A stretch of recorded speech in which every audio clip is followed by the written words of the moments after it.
Well, we are back over at Springhouse Gardens, and this is pretty much like what my landscaping dreams are made of right here. This is, what do you call this area? I call this the upper terrace. Okay.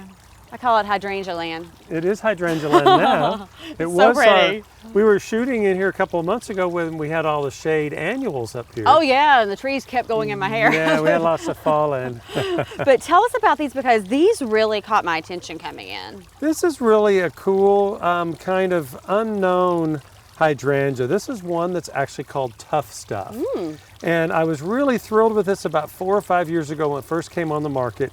And we've planted them in several different places around the landscape. And I can tell you from experience, it actually is very tough. And it's Tuff Stuff, T-U-F-F, S-T-U-F-F. It's a type of mountain hydrangea, so it's not an American hydrangea, it's an Asian species. I think it's gorgeous. It's really a cool, lower growing hydrangea that's good for sun or shade. I think it prefers a little bit more shade, but it's what they call a lace cap type flower, where it's kind of flat on the top. It doesn't have the big round flower heads like you see in a lot of hydrangeas. But these are the fertile flowers, so it will attract pollinators. And then these big showy flowers are what they call the sterile flowers. So these are just all show and there's nothing going on there really. Yeah, those make me think of impatiens almost from a distance. They do, they're so big.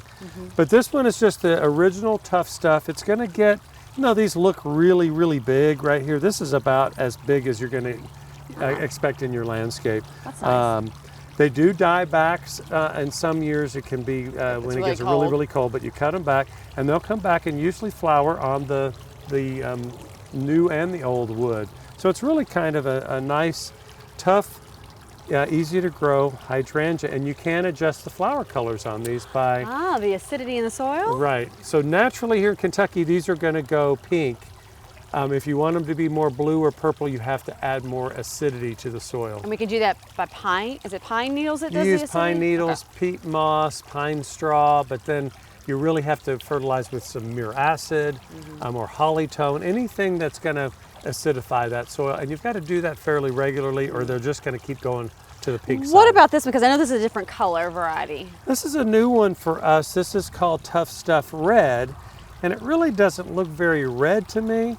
But I'm not sure if you can adjust that. I'm assuming that you're just going to get deeper shades of red, pink, hey, it's or worth blue. a try. Yeah, so it's kind of a cool one. I know, I really, really love these. So, and when do they typically start flowering? The ones that we've planted in the ground, because these are a little bit ahead because of them growing in a greenhouse, but the ones that we planted in the ground are actually starting to bloom right now, middle to the end of June, and they'll be blooming all the way through July and into August. All right, well you have a lot of variety of hydrangeas here up here, Lots so and lots this of is a hydrangeas. Great place for people to come see, especially if they love hydrangeas as much as I do. Yeah, who doesn't love hydrangeas? Oh, they're just so pretty. Yeah. I know, so let's tell them how to get here. Well, we're out Harrodsburg Road, 4 miles south of Man o' War Boulevard, 185 West Catnip Hill. You can follow us on Facebook and Instagram, or you can give us a call at 859-224-1417.